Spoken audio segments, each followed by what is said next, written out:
In the name of the Father, the Son, and the Holy Spirit, one God, amen. We are glad to have Michael Ghabbour tonight as our guest speaker. He is a youth servant from New Jersey. So glad to have you, Michael, tonight. May the Lord bless your talk and bless your service. Thank you so much for joining our meeting here. Thank you, Sabwana, for allowing me to take the blessing. I'm going to share my screen right now. Thank you, Sabwana. Michael will talk to us on how to create spiritual habits. This is very important for all of us.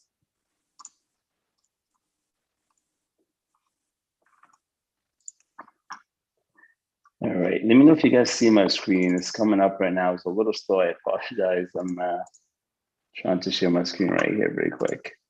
We can see the PowerPoint now. Okay, great, awesome. All right, so I'll put it on PowerPoint mode and we'll get going. All right, so as Abuna mentioned, that we'll talk today about the spiritual habits. Some of us, I'm myself, I struggle with that. So try to just learn together today, and Abuna hopefully can give us some guidance as well in how we can follow a routine, you could say, maybe a daily routine where we can actually create these habits. So just a quick overview about what we're going to be talking about today. Obviously we all know what a habit is. We'll just have a quick revisit of the definition. And then we always ask ourselves, where do we start? That's the $1 million question. It's almost we want to jump right in, but sometimes we have to take a step back so that we can focus a little bit and take it slowly. So we have to work on some prerequisite, some work that needs to be done before we even work on the habit that we want to start. And then we talk about how to create them, and then some of the spiritual habits that I put together. Obviously there's a lot, but I just put maybe a couple. You might have one that might not be on the list. That's okay. So we'll start with that. What is the habit? If anybody wants to take a guess from the audience, I like to get the audience involved here. If you guys want to take a guess here, anybody want to take a quick guess at the definition of the habit? Okay, so basically it is something that we do regularly without much of an effort. Sometimes it's just it's an automatic response. It's something we do because I'm used to doing it. By now it's just hey, you wake up in the morning, you brush your teeth. That's it's your habit, right? You wake up in the morning, you just you get ready to leave. That's just somebody wants to wake up early in the morning, you don't need an alarm for that. You just you are a morning person that you like to do that without any effort.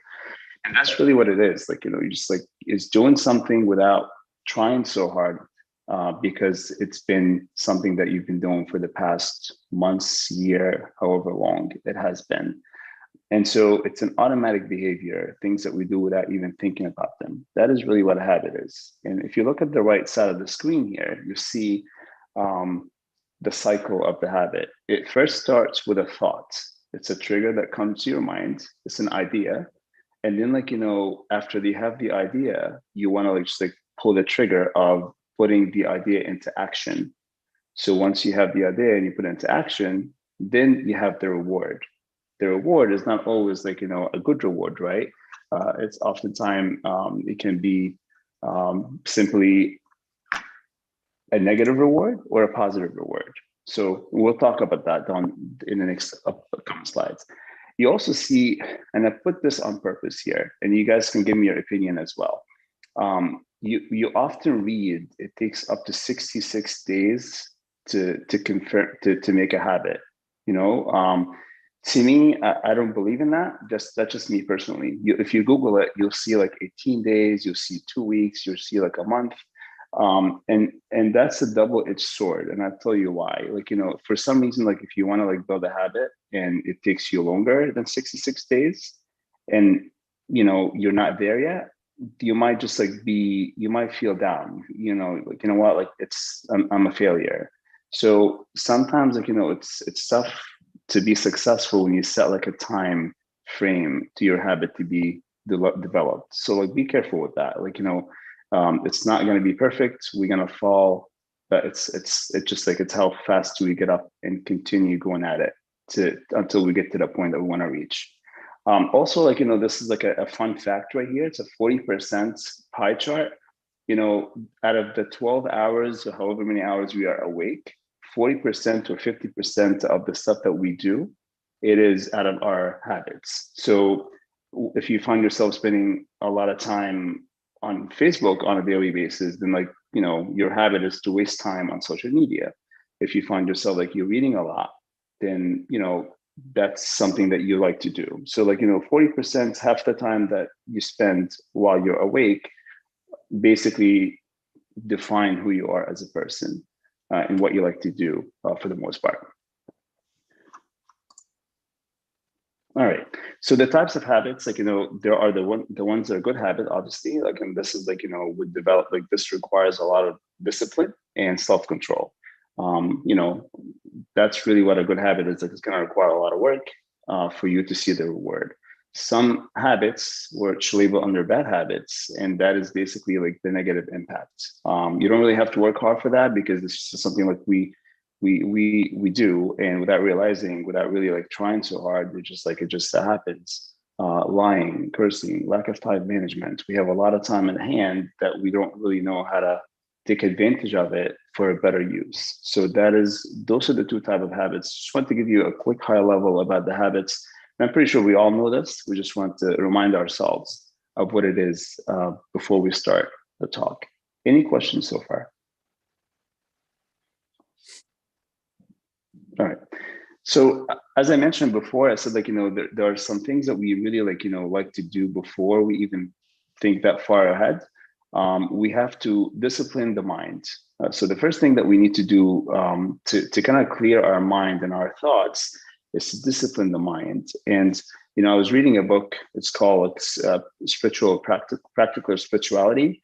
And it talks about like, what does that mean? So you see right here, like, it's protect your mind from harmful and unprofitable knowledge. Obviously, like in this country specifically, like there's a lot of source of like knowledge all over, like, everywhere we go. There's social media, there's a lot of books, there's like the radio, there's the news, there's just like things from every single directions. And if you look at this picture, what we do to our mind is to really, like, it's a pollution. Like, it's just like we're trying to feed our mind with whatever knowledge we want to like just like know. By me saying that, like, I want to make sure, like, I'm not by all means telling you guys like, hey, don't read a lot, it's not good for you. That is definitely not the case at all. But I'm just saying, be selective in what we want to know about. Like, I'm betting Galos of London, like, he always tells me, like, just never read the news when you wake up in the morning. Like, it's just gonna like just destroy you and destroy the rest of the day. So, like, we all want to be aware of what's happening in our country and overseas, but like, to a certain extent. But sometimes, like, people, like, it becomes like addiction, where we always want to read the news to the point that takes us away from God. So be very selective. One of the fathers in the Russian Orthodox Church says, like, ultimately our mind becomes an idol, which we worship. We oftentimes want to know more because we want to brag about our knowledge. We want to make people feel, less smart than me because I know more than they do. So if that is the purpose of why you want to know more, the more information you want to know, the better for yourself, because we want to show off, then that is where, become an idol. Our mind becomes an idol because, like, we're gonna, like, have pride. We're gonna be like, just like not allowing people to make us better because we feel like we know it all. So we really have to be careful with that unprofitable knowledge. We do it often. We just need to be very well aware of what we need to know and why. How does this information going to benefit me? So that's one thing I wanted to mention here in the meeting. That we have to be very selective on the information that we want to enter our mind. Also, like here, like, from the Bible, it says, like, for in much wisdom is much grief, and he who increases knowledge increases sorrow. Again, like, it's really, knowledge it's a very, very powerful word, and it's really important to know a lot of stuff, but again, for a better use, for a good cause. So that is the first thing, unprofitable knowledge. That's one thing that we have to discipline the mind first. The second thing I have here is, plant in your own mind the spiritual knowledge.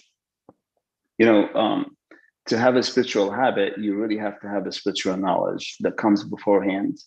We often read the Bible. We often remind ourselves of a lot of verses. As we just play together these amazing questions.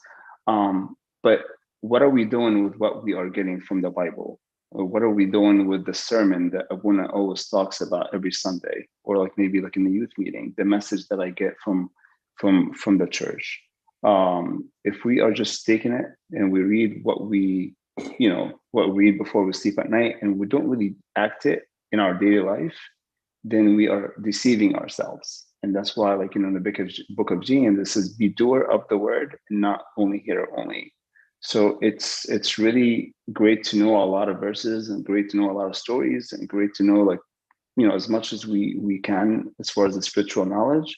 But unless we act upon what we read, and we are messenger of Christ, and unless we become ambassadors of Christ everywhere we go, especially in this land, in the US, then we are just becoming these casual Christians. So that is something we also need to work on from our youth age, so that when we get older, as Abuna mentioned, we are the future of the church. We need to work on it from now. So then, when we are trusted with service or something for our church, then we are doing what pleases God. So that is the one thing that we have to do: discipline the mind. Any questions on the slide? All right, the other discipline, it'll be discipline of the will. So I'll read a verse right here. "For I delight in the law of God according to the inward man, but I see another law in my member, warning against the law of my mind, and bringing me into captivity to the law of sin, which is in my members." So basically what we read just here, each one of us has two wills: the will of God and another will, which is another law here. That's the lower will, which is the one that seeks the devil, seeks the earthly desire, where the higher will is the one that seeks Christ. And oftentimes there's constant fights. There's always both wills desire something completely the opposite. And unfortunately to say that sometimes oftentimes actually the lower will becomes victorious, because we just we don't really look that far ahead about salvation. We look at today, what I need, what I want from my earthly desire. And that's why this becomes a constant basically fight. And it's not and the closer you are to God, the more that devil is going to come and interfere, because he doesn't like that. So Abuna always tells me this: when you feel like you're closer to God and the devil is doing something to cause you to get frustrated and cause you to run away from church, then you're doing something right. So when you feel like there's always a struggle, and you feel like you're really trying so hard, then know that you're in the right direction. And it's an ongoing process. It doesn't you check a box and say okay, that's it. It's just it goes on and on and on. Even with saints, they always struggle, and that's something we have to remind ourselves with. So as I mentioned, it's an ongoing fight and struggle. Do not listen to the salesman of sin. That's the devil. He's always going to come and just talk to you and try to make you change. And again, the closer you get to the church, the closer you get to God, the devil will be pissed off and come and try to separate that relationship. So love this verse right here. It says be sober, be awake always, be vigilant, because your adversary, the devil, walks about like a roaring lion, seeking whom he may devour. So that's really what the devil likes to do. He wants to swallow you. That way, you just stay away from the church as much as possible. And obviously, we don't want to do that. And then basically you probably heard of this before. How can I resist the devil? Really goes back to prayers. And it depends on how hard we're praying and what we mean what we say, or we're just moving our lips up and down. And it's a check routine. If anything we do in the church out of a routine, then we don't really see the fruit. We don't benefit as much. because we're just doing it because I say we did it. So prayers, we're weak. We can't do it alone. And that's why we have Father Confession. That's why we have a spiritual father. That's why we have like good friends to lift us up when we fall. So we always want to say like, have mercy on me, O Lord, for I'm weak. God just wants you to call upon him and allow him to enter like into your life, and he will guide us. He will take the leads as long as like we allow him to come in. Oftentimes we say like, you know what, I don't need you right now. I just want to handle my own business on my own. That is the beginning of trouble, basically. So we said discipline of the mind, discipline of the will. Right now, we'll talk about the last one, and we'll get into our topic today, which is discipline of the senses. So each sin has a pleasant and unpleasant subject. So you can see all these senses, and I have a castle right here, a beautiful looking castle. You can look at, imagine your senses as like the windows and the doors of this castle. I'll read this verse right here. Like, then when desire has conceived, it gives birth to sin, and sin with it is full grown, brings forth death. So basically, like, our windows and our doors, if the only way for the devil to enter the castle is through like, our windows and our doors. If we keep them shut, there's no way that devil is going to enter into our castle, which is our heart. That is something like, just want to mention here before we talk about the spiritual habits. So discipline of the mind, discipline of the will, and then like, discipline of the senses, 3 disciplines. And we do that prerequisite work. I think creating a habit will be much easier than ever, in my opinion. So the question is, how to develop a spiritual habit? I'll put them all here in one slide so you guys can see it. I have the spiritual guidance as one of them. I have consistency, like you got to be really consistent, and then understand the goal. Oftentimes we want to create a habit because, hey, my friend is having the same habit, so why not? So you really have to understand, what is your goal of creating such a habit? What is that going to do to you? Also we have to dedicate time and place, and then avoid distraction, obviously bad company and patience. I went through this very quick because for each one of the habits you see on the screens, or we have its own slide coming up. So we'll take it one at a time, and we'll see if you guys have any questions. All right. So the first one here says spiritual habits. As you see, like, here on the picture, like, each one of us has a spiritual father of confession.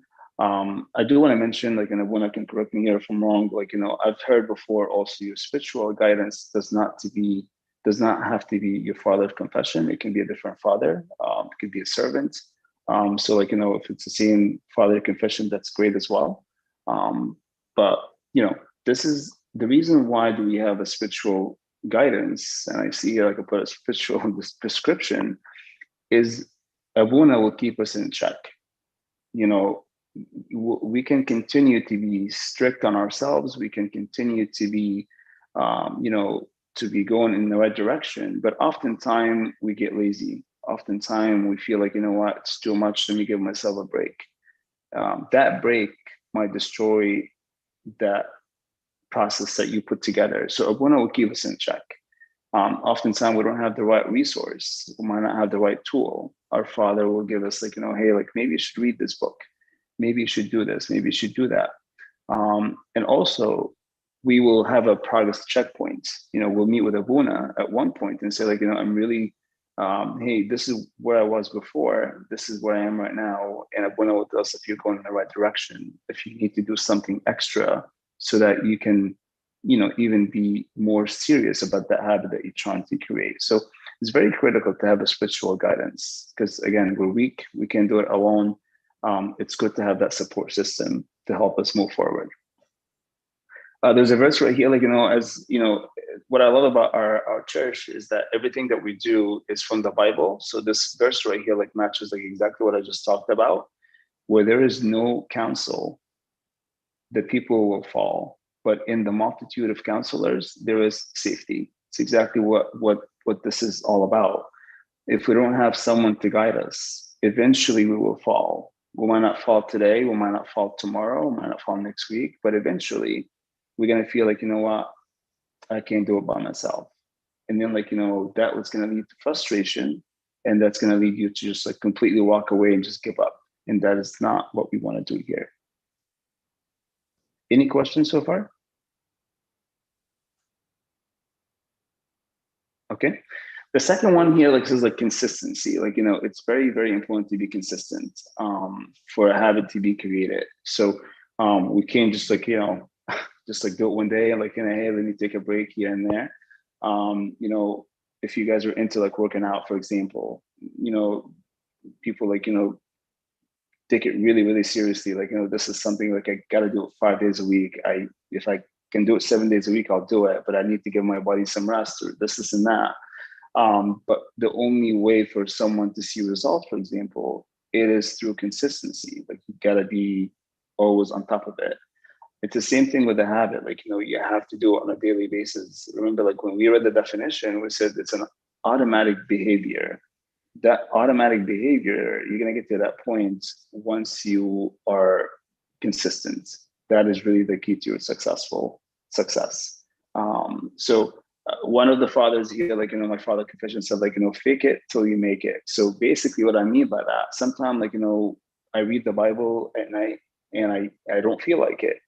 You know what? Just force yourself to read something. You know, like, it's just part of the routine. Even if it's not supposed to be a routine, I mean, it should be a good routine, obviously, but it's not supposed to be like just reading it for the sake of reading, right? Or like praying for the sake of praying, or going to church for the sake of going to church, but I don't care about what everyone is going to tell me in the sermon. Or, you know, that's not okay, obviously. But you know what? Like, if that's what's going to take at the beginning, just do it, because eventually it's going to get you used to, at least you going to church as like step number one. Step number two, you'll focus. One day you're going to pay attention.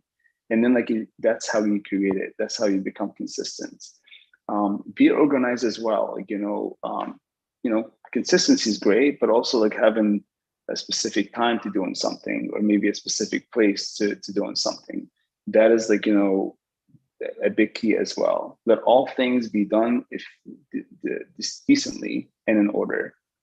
So like even our Bible is teaching us to do things in order, do it like in a nice way. That way you can see results.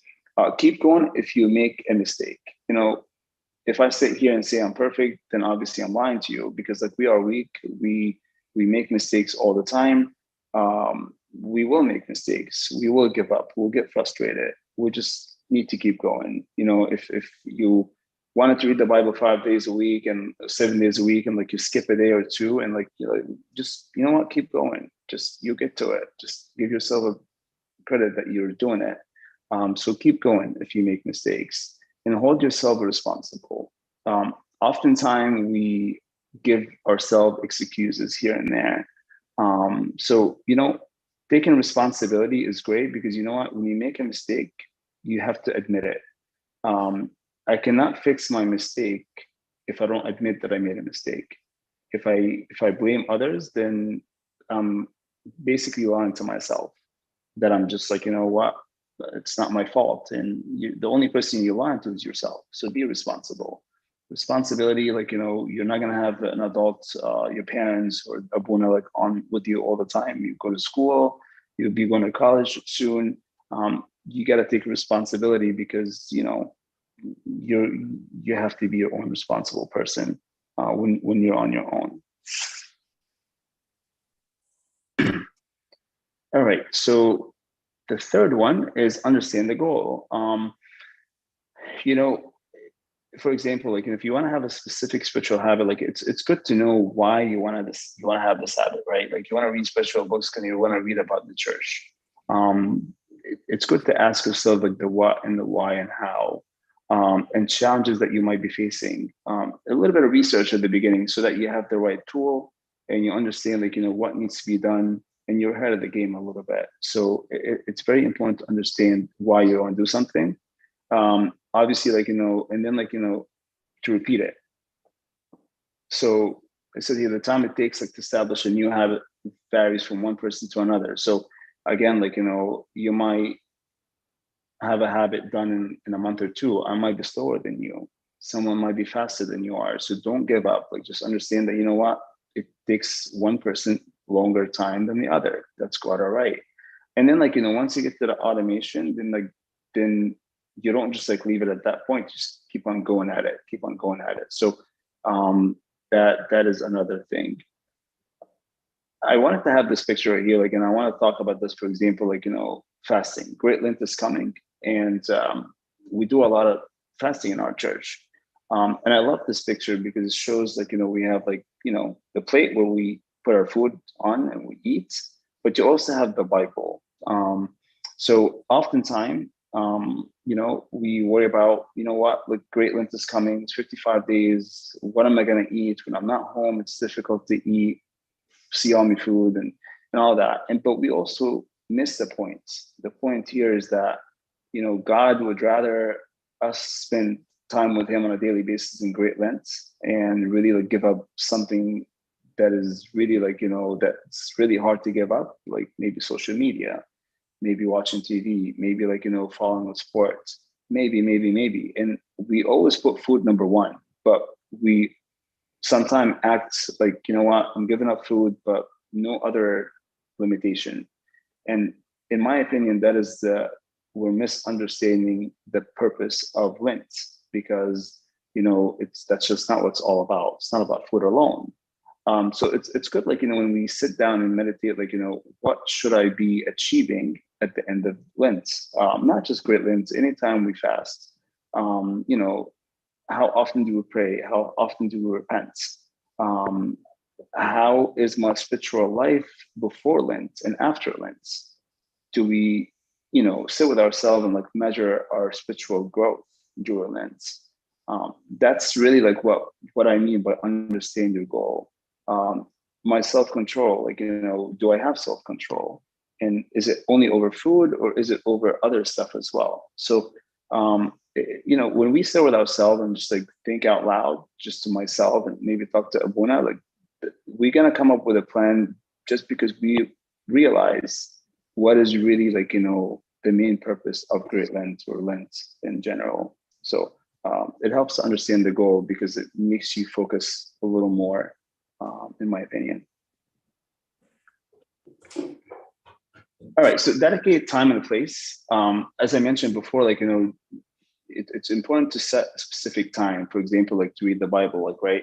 You know, doing it at the same time over and over, I think that's the easier way to create that habit. Maybe at the right place as well, like, you know, also that helps, you know, so making it the best use of time because the days are evil. So, you know, one of the priests said, like, you know, just like, you know what, like, set this place, make it a holy place in your house or wherever you live, just like, so that, you know, it forces you to get up and like go to that place and just like sit together and, like, you know, just like the prayer room. If you guys watch the movie, it was just beautiful movie. Like, you know, it taught us like how to have like your own room with God and dedicated place. So that is also something, like, you know, I think would help you to create that habit. This is my favorite slide. This is avoid distraction and bad company. You can see the picture right here. Like, you know, there's a million things happening. There's a laptop, there's the phone, there's God knows how many apps we have in our phone now. We always want to add more apps to the point sometimes we can't even look for them, like, because we have so many on our phone. This is, in my opinion, this is like number one issue in today and age. Like, you know, we don't want to be behind. We want to be on top of everything. We want to have accounts of social media. We want to see what people are posting. We want to do a whole lot. Imagine if you want to be on top of this stuff. And there's a tool in our phone right now that shows you how much time you spent this week, for example, and it breaks it down, social media, like, you know, news, games, and so on and so forth. That is, the distraction is the number one thing that is making us lack spiritual habits because we don't have time for it. You know, we think, you know what, we are doing enough, and, you know, I'm young, I want to know what's going on, I want to like chat with my friends. that is great. But imagine if this becomes an issue right now, this is going to grow with us. It's only going to get worse down the road. So bad company, like, corrupts good habit. If you are the most spiritual guy on earth or person, and you are doing great, but we're still deal with I don't want to say bad people, because I'm not here to judge people. Maybe like people that take us away from God, or maybe people don't really have the same foundation or the same thought process or the same belief. Eventually we're gonna be shifted away from the church. So be very careful, know who your friends are, and not just from a spiritual aspect, academically as well. If you want to become a very successful person and very well-educated person, be friend with that person that's going to get you to study more, and to really want to be a better person and a better and make a difference in the society. Surround yourself with good influences. That's really very, very important. And avoid excuses as well. Sometimes we I don't have friends. I don't have a lot of Egyptian friends with me, or I don't have a lot of good friends. It's not about the quantity, right? Oftentimes we want to show off with how many friends I have. That's not the way it should be. It's all about the quality. And it's about a godly person that I want to be close to, just so that person can make me a better person. That's really the purpose of having a true friendship. And not everyone gets that title of a friendship or friends. It's a very, very something that we need to be aware of and work really hard towards making good friends, and not just any friends. So avoid distraction, bad company. That's very, very big as well. I'm almost done here, I promise. I think it's my last one. Actually, one more after this one. So patience as well. You can do everything, all of the above that we talked about, and that comes with patience. You have to be very patient to see results. If you're into fishing, you're gonna go fishing, you can stay for 2, 3, 4 hours, and eventually you're gonna catch here and there, but let's be very patient. So it's really important to see the fruits, after you invest whatever we just talked about. And that's gonna, by God's grace, that's gonna come eventually. For you have need of endurance, so that after you have done the will of God, you may receive the promise. You just you do what pleases God. At the end of the day, God will show his reward. And we question God sometimes, we want things in our own time, but just if we put our trust in God and lean not on our own understanding, as that verse that came up in the game, I think the result would be amazing. You just have to trust in God. Keeps us going, and struggle towards perfection. But let patience have its perfect work, that you may be perfect and complete, lacking nothing. All right, so I will end it with this. I'm going to put them all here. I think it's my last slide. So these are the spiritual habits that I put on here. Again, as I mentioned before, you might have something that is not here, but the ones that I really think about, and I feel they're very, very critical, is attending liturgy. In my opinion, attending liturgy shouldn't be an option. It shouldn't be an option at all. It should be something that we have to do on Sundays. And obviously, we have more liturgies during the week as well. At least here in Jersey, I know that for sure. But attending liturgy should not be an option. This is where we take the body and blood of Christ. This is what we were, baptized for, to receive such a sacrament. Repentance and confession. This is something we have to really push ourselves to have this, at least there's not a book where I read at least once a month, but it varies from one person to another. Some people see Abuna once or twice or 3 times a week based on their situation. But repentance and confession, it's very, very critical. That's what gets us renewed and be more energized to be better people. Reading the Bible, spiritual books, that is, again, that's another one. If you're into reading, amazing books we can read, for the early Desert Fathers. Praying, fasting, and my favorite is quiet time. And I'll end it with this, guys. Like quiet time, basically, it doesn't replace Agbeya. It doesn't replace Bible reading. It doesn't replace any of that. But what it does, it really, like, you know, just, it's basically a time where you spend alone with God. That's really what all there's to it. People do it in the morning because they just want to like just start their day with God. They get up in the morning, they have the right resources, the right tool, the right, you know, I don't like, in my personal opinion, I don't like reading the Bible from the phone, although I do it sometimes. Obviously, oftentimes when I'm on the go, I do it. But it's nice to have your own Bible, so you can just like put notes, and you know, when you read something, like at least you can navigate through the Bible, the old style. Like, you know, it's nice to have your own book with your own notes. And you know, when you do a quiet time, you really, like, you know, overcoming a lot of issues that we have.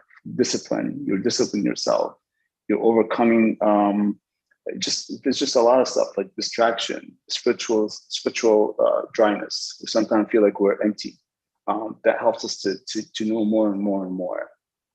So it's very, very important. You know, there's a lot of churches post quiet time on their website, so it tells you what you can read today and all that. So I feel like this is like a good habit if you want to establish something like that at a young age. I think would make the rest very easy to accomplish. And I believe that is all I have. If you have any questions, I'll be more than happy with the help of Abuna. We can answer these questions for you. Thank you so much, Michael. I really liked your talk very much. We all liked it. And I liked your presentation very much. Allow me to stop the live streaming and encourage the youth here to share with questions. Maybe they are shy to have their questions.